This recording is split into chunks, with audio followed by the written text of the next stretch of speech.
Dear students, তোমরা দেখছো science friend YouTube channel. আজ আমি তোমাদের সঙ্গে তৃতীয় শ্রেণীর মডেল অ্যাক্টিভিটি টাস্ক গণিতের পাঠটা নিয়ে আলোচনা করব। এই যে মডেল অ্যাক্টিভিটি টাস্ক, সেটা হচ্ছে আগস্টের, ঠিক আছে? তাহলে দেখে নিই কোশ্চেনগুলো। বলেছে দেখো, নিচের প্রশ্নগুলির উত্তর লেখো। 1 নম্বর কোয়েশ্চেনটা কি বলেছে? বহুমুখী উত্তরধর্মী প্রশ্ন, অর্থাৎ এমসিকিউ টাইপ কিছু অঙ্ক আছে, সেইগুলো তোমাদের কিন্তু সলিউশন করে খাতায় লিখতে হবে। তাহলে কয়ের অঙ্কটা দেখে নিই। বলেছে দেখো, 52 গুণিতক 3 সমান চিহ্ন দিয়ে কিন্তু 4টা অপশান আছে। এই 4টা অপশানের মধ্যে কোনটা ঠিক হবে সেটাই কিন্তু তোমাদের লিখতে হবে। দেখো, 52 গুণিতক 3টাকে আমি কিভাবে লিখতে পারি? প্রথম আমি 52টাকে ভাঙবো। 52টাকে কিভাবে ভাঙতে পারি না, সবসময় বলেছি যে 10-এর গুণিতক আকারে ভাঙতে হবে। তাহলে দেখো, 50 যোগ 2, ঠিক আছে? 52টাকে আমি এইভাবে ভাঙতে পারলাম। এবার হয়তো তোমরা অনেকেই কোশ্চেন করবে যে এখানে 10-এর গুণিতক কোনটা। না, 50টা দেখো, 10 আর 5-এ যদি আমি গুণ করি তাহলে 50টা একটা কি 10-এর গুণিতক হয়ে যাচ্ছে। সেই কারণে বললাম 10-এর গুণিতক আকারে কিন্তু ভাঙতে হবে। আর দেখো, গুণিতক আকারে কি পড়ে রয়েছে না 3 পড়ে রয়েছে। এবার দেখো, এই ব্র্যাকেটটাকে যদি আমি তুলে দিই তাহলে কি হয়ে যাবে না 50 গুণিতক 3 হয়ে যাবে। আর এখানে যোগ চিহ্ন আছে, যোগ থাকবে, 2 গুণিতক কিন্তু 3 হয়ে যাবে। আশা করি তোমরা বুঝতে পেরেছো। এবার দেখব যে 50 গুণিতক 3 যোগ 2 গুণিতক 3 কোন অপশানে আছে। দেখো, অপশান বিটাতে আছে, তাহলে অপশান বি কিন্তু আমাদের কারেক্ট অ্যান্সার হয়ে যাবে। আশা করি তোমরা বুঝতে পেরেছো। এবার দেখো তোমরা কিভাবে উত্তরটা লিখবে। 1-এর দাগের ক লিখবে, তার সঙ্গে বি এর দাগ দেবে এবং লিখে দেবে 50 গুণিতক 3 যোগ 2 গুণিতক কিন্তু 3, ঠিক আছে? এবার আসে দেখো পরের অঙ্কটা, অর্থাৎ ক্ষয়ের অঙ্কটা কি বলেছে? একটি জামার দাম 100 টাকা। এইরূপ 4টি জামা কিনতে খরচ হবে, এই 4টা অপশানের মধ্যে কোনটা ঠিক হবে সেটাই কিন্তু লিখতে বলেছে। দেখো, একটি জামার দাম 100 টাকা, এরকম 4টি জামা কিনতে কত টাকা খরচ হবে? কি করতে হবে না গুণ করতে হবে। কার সঙ্গে কার? না 100 টাকার সঙ্গে কিন্তু 4 গুণ করতে হবে। এবার দেখব যে কোন অপশানে কিন্তু গুণ চিহ্নটা আছে এই 100 আর 4-এর মধ্যে। এখানে দেখো যোগ চিহ্ন আছে, এখানে বিয়োগ চিহ্ন, এখানে গুণ চিহ্ন আছে। তাহলে পেয়ে গেছি, তাহলে অপশান বিটা কিন্তু আমাদের কারেক্ট অ্যান্সার হয়ে গেল। তাহলে তোমরা উত্তরটা কিভাবে লিখবে? যেরকম আমি কয়ের দাগেরটা দেখালাম সেরকমই কিন্তু ক্ষয়েরটাও তোমরা লিখে দেবে। এবার আসি গয়ের অঙ্কটা কি বলেছে? 360কে 3 দিয়ে ভাগ করলে ভাগফলে শতকের ঘরের অঙ্কটি হলো, এই 4টা অপশানের মধ্যে কোনটা হবে সেটাই কিন্তু লিখতে বলেছে। তাহলে দেখো, প্রথম আমি ভাগটা করে নিচ্ছি, ঠিক আছে? তাহলে 3 আর এখানে কত হবে না 360। তাহলে 3-1-এ 3 হয়ে যাচ্ছে, 6 নেমে গেল, 3 দুগুণে কত 6, আর 0 নামলো, 3 শূন্যই কত না 0। এবার দেখো 120টা আমার ভাগফল, তাহলে 120কে আমি একক দশক শতক আকারে সাজালে কি হবে? এককের ঘরে হচ্ছে 0 থাকবে, দশকের ঘরে 2 থাকবে, শতকের ঘরে কিন্তু 1 থাকবে। আমাকে দেখো বের করতে বলেছে শতকের ঘরের অঙ্কটা। তাহলে শতকের ঘরে কত আছে? 1 আছে। তাহলে দেখবো 1টা কোন অপশানে আছে। দেখো অপশান সিতে আছে, তাহলে অপশান সিটা কিন্তু আমাদের কারেক্ট অ্যান্সার হয়ে গেল। তাহলে তোমরা উত্তরটা কিভাবে লিখবে? ঠিক কয়ের মতো লিখে দেবে। এবার আসি দেখো ঘয়ের অঙ্কটা কি বলেছে। দেখো 100 ভাজিতক 5, এটা কিন্তু ভাগ চিহ্ন, ঠিক আছে? তাহলে 100 ভাজিতক 5, এই ভাগটিতে ভাজক হলো, এই 4টা অপশানের মধ্যে কোনটা হবে সেটাই কিন্তু তোমাদের লিখতে বলেছে। দেখো, ভাজক কাকে বলে না যাকে দিয়ে ভাগ করা হয়। তার মানে কি, ভাজক হলো যাকে দিয়ে ভাগ করা হয়, সেটা কি না ভাজক। তাহলে এখানে কি না কাকে দিয়ে ভাগটা করা হচ্ছে? 5কে দিয়ে ভাগটা করা হচ্ছে। তাহলে অপশানে দেখব কোন অপশানে 5 আছে। তাহলে অপশান বিটাতে আছে, তাহলে অপশান বিটা কিন্তু আমাদের কারেক্ট অ্যান্সার হয়ে গেল। তোমরা কিন্তু সেম কয়ের মতো ঘয়ের অ্যান্সারটাও লিখে দেবে। এবার আসি দেখো 2-এর অঙ্কগুলো কি বলেছে। সত্য বা মিথ্যা লেখো, অথবা ট্রু ফলস লিখবে। যেহেতু কোশ্চেনটা বাংলায় পড়েছে, তোমরা কিন্তু শুধুমাত্র বাংলাতেই সত্য মিথ্যা লিখবে। এবার আসি দেখো কয়ের অঙ্কটা কি বলেছে। ভাগশেষ ভাজকের থেকে বড় হয়, এটা সত্য হবে না মিথ্যা হবে সেটাই কিন্তু জানতে চেয়েছে। দেখো, তোমরা সবাই জানো যে ভাগশেষ সর্বদা কিন্তু ভাজকের থেকে কি হয় না ছোট হয়। যেহেতু এখানে বড় কথাটা লেখা আছে, তার মানে এই কোশ্চেনটা কি হয়ে যাবে না মিথ্যা কিন্তু হয়ে যাবে, ঠিক আছে? তাহলে তোমরা কিভাবে লিখবে আমি তোমাদের প্রথমটা দেখিয়ে দিচ্ছি উত্তরটা। 2-এর দাগের ক লিখবে, তার সঙ্গে লিখে দেবে কিন্তু মিথ্যা। ঠিক আছে। এবার আসি দেখো পরের অঙ্কটা। দেখো 77 ভাজিতক 7, এটা কিন্তু ভাগ চিহ্ন, ঠিক আছে। তাহলে 77 ভাজিতক 7, ভাগফলটি 80, এটা ভাজিতক 8, ভাগফলের থেকে 1 বেশি। অর্থাৎ কি বলেছে কোশ্চেনটা, না 77কে যদি আমি 7 দিয়ে ভাগ করি, যে ভাগফল আমি পাবো, তাহলে প্রথম আমি ভাগফলটা দেখে নিচ্ছি। দেখো 77 এখানে হবে আর এখানে হবে 7, তাহলে কত হচ্ছে 7 একে 7 আর এই 7 নামলো, আর 7 একে কত না 7, তাহলে আমার ভাগফলটা কত হচ্ছে 11 হচ্ছে। তাহলে 77 ভাজিতক 7 ভাগফলটিতে মানে ভাগফলটি 80 ভাজিতক 8, ভাগফল তার মানে 80 আর এটা হচ্ছে 8, ঠিক আছে। এখানে তাহলে কত হচ্ছে 8 একে 8, এখানে শূন্য নামলো, 8 শূন্য কত 0, তাহলে আমার ভাগফল কত হলো 10 হলো। বলছে আমার 77কে যখন আমি 7 দিয়ে ভাগ করি, যে ভাগফলটা আমি পাবো, সেই ভাগফলটা 80কে যখন আমি 8 দিয়ে ভাগ করব, সেই ভাগফলের থেকে 1 বেশি।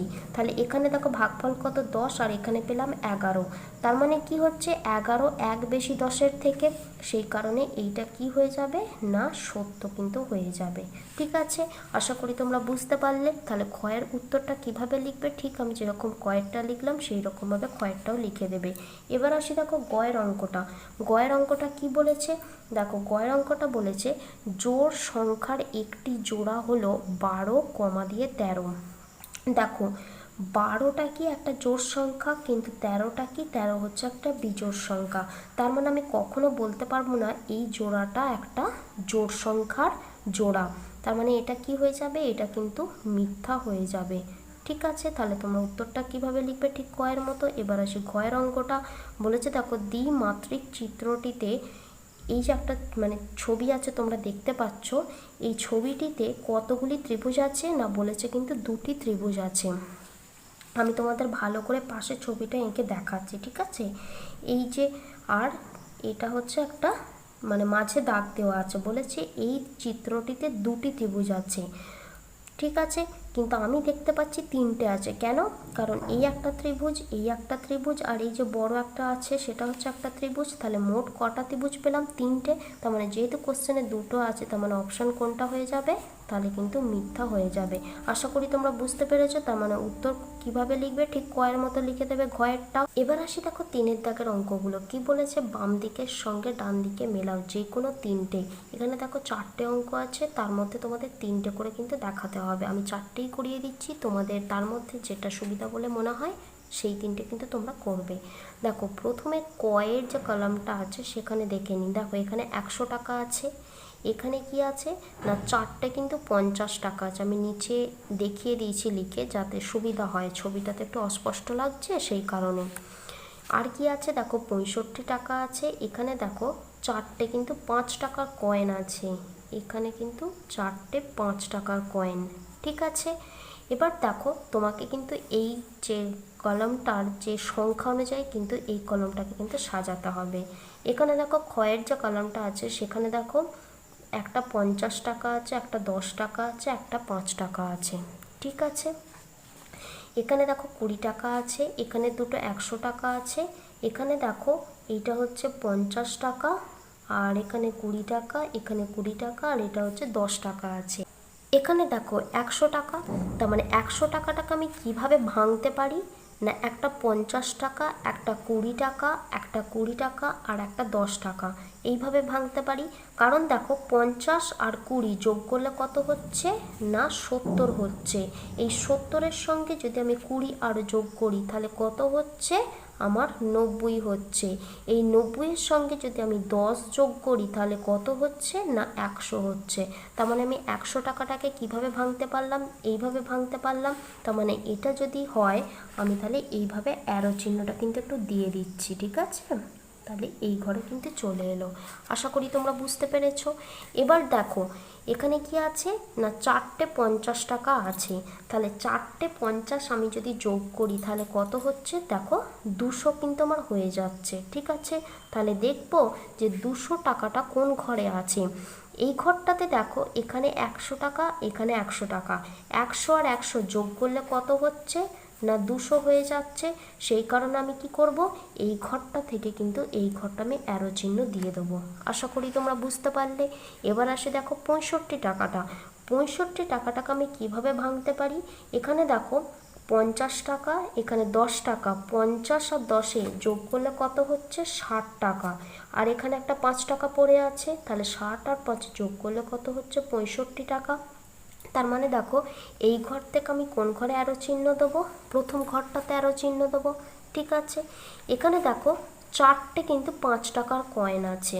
ঠিক আছে, 4টে 5 টাকার কয়েন আমি যদি যোগ করি, আমার যোগফল কত হচ্ছে না 20 কিন্তু আমার হয়ে যাচ্ছে। এবার দেখব 20 টাকাটা কোন ঘরে লেখা আছে।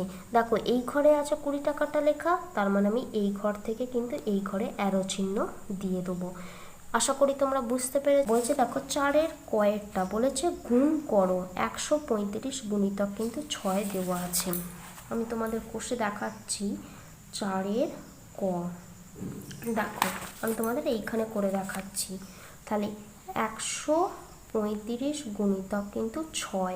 ঠিক আছে, 5 6 কত 30, হাতে থাকে কত না 3, আমি উপরে লিখে দিলাম।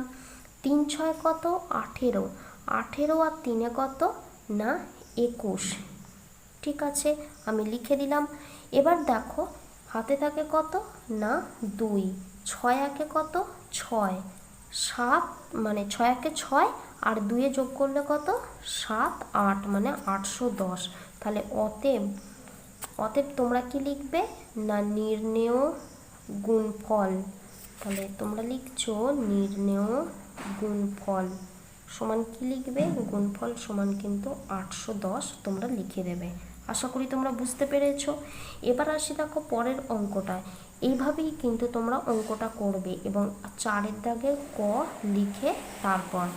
এবার আসি দেখো ক্ষয়ের অঙ্কটা। ক্ষয়ের অঙ্কটা কি বলেছে, 605টি আপেল 6টি বাক্সে সমান সংখ্যায় রাখলে প্রত্যেকটি বাক্সে কতগুলো আপেল রাখা হলো, বাক্সের বাইরে কতগুলো রইল। তার মানে কি করতে হবে, প্রথম পোর্শনটা আমি দেখব। বলেছে দেখো প্রত্যেকটি বাক্সে কতগুলি আপেল রাখা হলো, তার মানে কি করতে হবে, দেখো আমাকে প্রথম 6 দিয়ে 605কে ভাগ করতে হবে, যেহেতু প্রত্যেক কথাটা বলেছে। ঠিক আছে, তাহলে দেখো ভাগ করছি। 6 একে কত না 6, 0 নামলো, 6 0 কত 0, 5 নামলো, 6 0 কত না 0। তাহলে 5 থেকে 0 বিয়োগ করলে কত হচ্ছে 5 হচ্ছে, আমার ভাগশেষ কত রইল 5 রইল, আর ভাগফল কত হলো না 100 হলো। ঠিক আছে, তাহলে প্রত্যেকটি বাক্সে কতগুলো আপেল রাখা যাবে, 100টি আপেল রাখা যাবে। অতএব প্রত্যেকটি বাক্সে 100টি আপেল রাখা হলো। ঠিক আছে, এবার আসি দ্বিতীয় পোর্শনটা। বলেছে বাক্সের বাইরে কতগুলি রইল।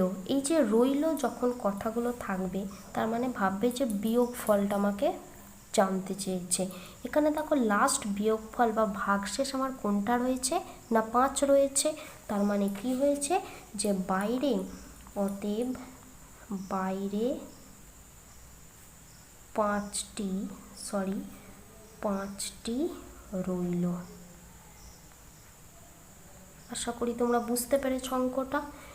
আজকের ভিডিওতে করানো অঙ্কগুলোর মধ্যে তোমাদের যদি কোনো অঙ্ক বুঝতে অসুবিধা হয় তোমরা অবশ্যই কমেন্ট সেকশনে কমেন্ট করো। আমি নেক্সট ভিডিওতে তোমাদের সেই প্রবলেমের সলিউশনটা অবশ্যই করে দেওয়ার চেষ্টা করব। আজ এই পর্যন্ত, নেক্সট ভিডিওতে আবার পরবর্তী অঙ্কগুলো নিয়ে তোমাদের সঙ্গে দেখা হবে। আর এই যে আমি 4-এর দাগের কয়ের এবং ক্ষয়ের অঙ্ক দুটো করালাম, তোমরা কিন্তু খাতায় ঠিক এইভাবেই কিন্তু করবে এবং প্রত্যেকটা অঙ্কের কিন্তু উত্তর লিখবে। আশা করি তোমরা বুঝতে পেরেছো আমার কথাগুলো।